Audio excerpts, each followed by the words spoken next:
আসসালামু আলাইকুম ওয়া রাহমাতুল্লাহি ওয়া বারাকাতুহু।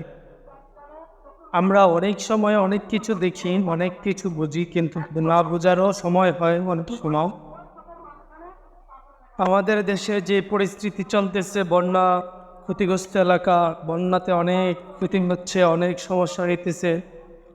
আমরা ওই সমস্ত বন্যাগ্রস্ত মানুষদের জন্য আমরা সকলে দোয়া করব এবং আমরা যেন আল্লাহ তাআলা যেন আমাদেরকে সমস্ত বালা মুসিবত থেকে হেফাজত করেন, সেই জন্য আমরা সবাই প্রাণ ভরে দোয়া করব।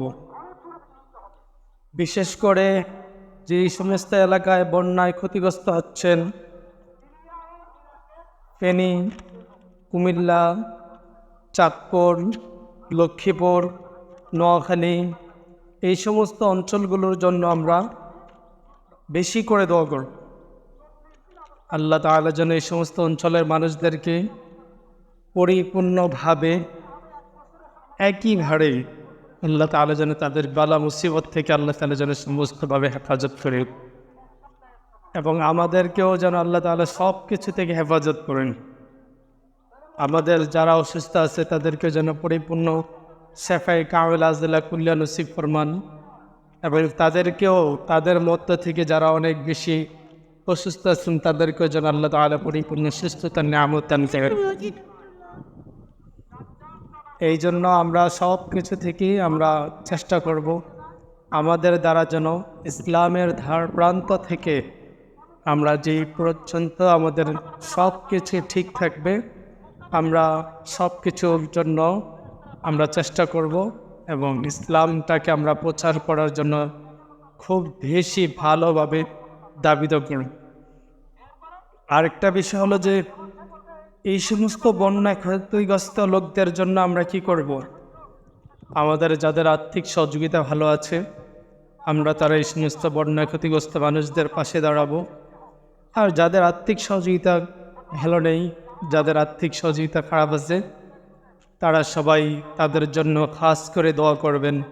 আল্লাহ তাআলা যেন তাদেরকে সমস্ত কিছু থেকে যেন আল্লাহ তাআলা পরিপূর্ণভাবে সব কিছু কাটিয়ে উঠতে পারে, এবং যারা যে সমস্ত অঞ্চলটা বন্যায় ক্ষতিগ্রস্ত আছেন ওই সমস্ত অঞ্চলগুলো যেন সুন্দরভাবে পরিপূর্ণভাবে ভালোভাবে চলতে পারে, এই ধরনের একটা ব্যবস্থা হয়ে যায়। এবং যে সমস্ত অঞ্চলগুলোতে বন্যায় ক্ষতিগ্রস্ত আছেন এদের পানিটা সব কিছু যেন তাড়াতাড়ি কেটে যায়, সেই জন্য আমরা তাদের জন্য দোয়া করব খাস করে। এই সময় আমরা সবসময় যদি তাদের জন্য দোয়া দিতে পারি তাহলেই আমরা পথেই কামিয়াবি অর্জন করতে পারব। একজন ভাইয়ের জন্য দোয়া করব, একজন মুসলিম পরিবারের জন্য দোয়া করব, তাহলেই কিন্তু আমরা অন্যের কাছে অনেক বেশি মূল্যবান হতে পারব এবং কামিয়াবি অর্জন করতে পারবে। এটি হলো সবচেয়ে বড় বিষয়, আর কিছু না। কামিয়াবিটাও খুব সহজ এবং খুবই অল্পতেই পাওয়া যায়, কিন্তু আমরা দোয়া করলেই কামিয়াবি অর্জন করা যাবে। তাহলে আজ এই পর্যন্ত।